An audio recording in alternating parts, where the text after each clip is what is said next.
Baahubali RRR এর পরে S Rajamouli এইবার নিয়ে আসতেছে তার নেক্সট ফিল্ম বারাণসী। এই মুভিটা নিয়ে আমার অনেক প্রত্যাশা আর এক্সাইটমেন্ট দুইটাই ছিল। মানে RRR এর গ্লোবাল সাকসেসের পর রাজামৌলি এরপর কোন মুভি নিয়ে আসবে সেটা দেখার ইচ্ছা আর কার না থাকবে বলেন। আর অনেক অপেক্ষার পর তার নেক্সট ফিল্ম বারাণসী মুভিটার টিজার বা গ্লিমস বা ফার্স্ট লুক যাই বলেন না কেন সেটা একটা রিলিজ করা হয়েছে, একটা ভিডিও। আর ভাই আমি সত্যি বলতেছি এইরকম ফার্স্ট লুক আমি আমার জীবনে কোনোদিনও দেখি নাই। ইন্ডিয়ান সিনেমা তো অবশ্যই, হলিউডেও হয়তো এরকম ভিজুয়ালস আমি এর আগে কখনোই দেখি নাই। হয়তো অ্যাভেটার 2-তে এরকম কিছু দেখা গিয়েছিল, আমার এই অ্যাভেটার 2-র কথাই মনে পড়তেছে, কিন্তু তাছাড়া আমি এই ধরনের ভিজুয়ালস এর আগে কোনো মুভিতে কোথাও দেখি নাই। ওভারঅল অসাধারণ ভিজুয়ালস ছিল, যে 3 মিনিটের প্রত্যেকটা সেকেন্ড আপনি আর কি মানে আপনি যদি এটা দেখেন আপনি স্ক্রিনের থেকে চোখ সরাতে পারবেন না। এইরকম প্রত্যেকটা সিনকে এত মানে সুন্দরভাবে সাজানো হয়েছে। পৃথিবীর একদম বিভিন্ন জায়গায় দেখানো হচ্ছে, আফ্রিকা থেকে শুরু করে ইন্ডিয়া থেকে শুরু করে তারপরে আর্কটিক থেকে শুরু করে এই সব জায়গায় খুবই সুন্দরভাবে তুলে ধরা হয়েছে। এবং টাইমের একটা বড় অবদান থাকবে মনে হচ্ছে। একেবারে আপনার 7200 খ্রিস্টপূর্ব থেকে শুরু করে 512 খ্রিস্টাব্দ এবং 2027 এই 3টা টাইম লাইন এই টিজারে বা এই গ্লিমসের মধ্যে দেখানো হয়েছে। এবং এই 3টারই আমার মনে হয় খুব বড় একটা অবদান থাকবে মুভির যে মেইন স্টোরি তার সাথে। এর মধ্যে হিন্দু মাইথোলজির বড় অবদান।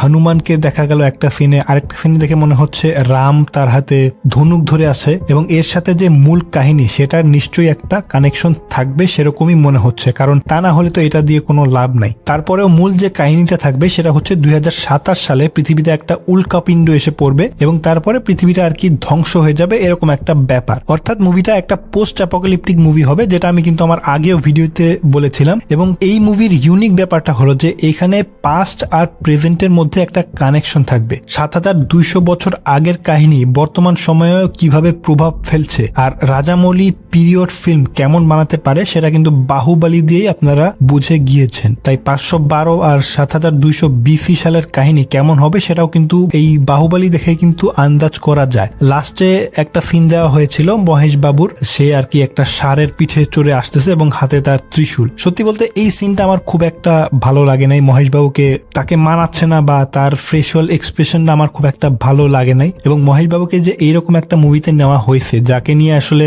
সোশ্যাল মিডিয়াতে আমরা মিম দেখি যে সে 5টা মুভিতে একই লুক একই এক্সপ্রেশন দিয়ে চালাই দিচ্ছে, তো এরকম একজন মানুষকে এই মুভিতে নেওয়ার কারণ আসলে আমি জানি না। কিন্তু এস রাজামৌলি যেহেতু নিয়েছে তাহলে অবশ্যই চিন্তা ভাবনা করেই নিয়েছে, এখানে আর কিছু বলার নাই। এরপরে কিছু কন্ট্রোভার্সি হয়েছে, কিছু কারণে মানুষ এটাকে অনেক হেট দিচ্ছে বা অ্যাটলিস্ট হেট না দিলেও মানুষ এটাকে নিয়ে হাসাহাসি করতেছে, সেটা নিয়ে একটু কথা বলি। তো 2027 সালে আসবে মুভিটা প্রথমত, কিন্তু এখনো শুটিংই শুরু হয়নি। অর্থাৎ ভিডিওতে যে ভিজুয়ালস গুলো দেখানো হয়েছে সেটা আসলে একটা আইডিয়া দেওয়ার জন্যই বানানো হয়েছে, শুধুমাত্র এই ভিডিওটা বানানোর জন্য। অর্থাৎ যে অ্যাকচুয়াল যে মুভি সেটার মধ্যে কি এক্স্যাক্টলি এরকম থাকবে নাকি সেটা এখনো শিওর না। মহেশ বাবুর যে সিন দেখানো হয়েছে সেটা মোস্ট লাইকলি মুভিতে এক্স্যাক্টলি এরকম ভাবে থাকবেও না। এরপরে এই যে অ্যানাউন্সমেন্টটা করা হয়েছে সেটার জন্য মনে হয় যে একটু বেশি বড় আয়োজন করা হয়েছে। প্রথমে তো বললামই এই যে এখনো মুভির 1.5 বছরের বেশি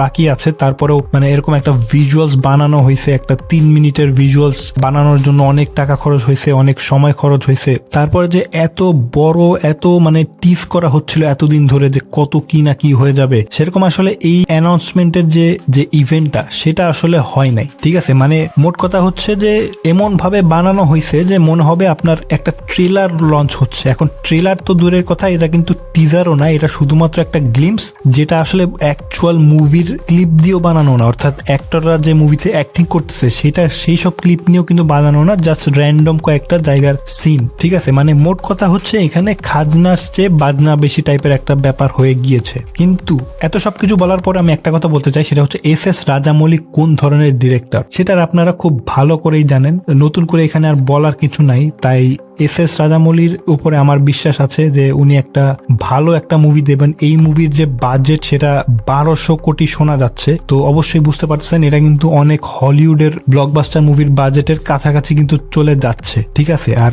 এই মুভি তার জীবনের সব থেকে বড় মুভি। এই মুভিটা এই চিন্তা করেই বানানো হয়েছে যে এটা একটা গ্লোবাল একটা মুভি হতে যাচ্ছে। তো অবশ্যই এই যে মুভি দেখার এক্সপিরিয়েন্সটা সেটা অবশ্যই খুবই ইউনিক একটা জিনিস হবে। আর এর থেকেও আমার মনে হয় অনেক ভালো হবে এই মুভিটা। এখন কাহিনীটা কেমন সেটা দেখা বাকি আছে, কিন্তু তারপরেও ভিজুয়ালস যেগুলো দেখানো হয়েছে সেগুলো আসলেই খুবই ইউনিক আর আউট অফ দ্য ওয়ার্ল্ড বলতেই হচ্ছে। আর এর যখন ট্রেলার এসেছিল তখনও কিন্তু মানুষের মনে একটু খটকা ছিল, আমার মনেও একটু খটকা ছিল যে আসলে এই মুভিটা কি মানে বাহুবলীকে ছাড়িয়ে যেতে পারবে কিনা, কিন্তু ডেফিনেটলি কিন্তু আর বাহুবলীর থেকে অনেক ভালো একটা মুভি হয়েছে। তো এই ক্ষেত্রেও আমার মনে হয় সেরকমই কিছু হবে। এখন এই একটা ভিডিও দেখে কিন্তু খুব বেশি মতামত দেওয়া উচিত না, মুভিটার আগে ট্রেলার আসুক। আর ট্রেলারও আমি বলবো যে খুবই ইম্পর্টেন্ট না, অ্যাকচুয়ালি মুভিটা আসুক তারপরে মানুষের কথা বলা উচিত। তো আমার এই ভিডিওটা একটু অন্যরকম ভিডিও ছিল, আমি আমার নর্মাল ভিডিওতে আবার ফেরত যাব নেক্সটে। কিন্তু এই ভিডিওটা যদি আপনাদের ভালো লাগে তাহলে চ্যানেলে সাবস্ক্রাইব করুন। আমি আমার যে রেগুলার যে কম্প্যারিজন টাইপের ভিডিও সেগুলো নিয়ে আবার আসছি। দেখা হচ্ছে কয়েকদিনের মধ্যেই। ধন্যবাদ।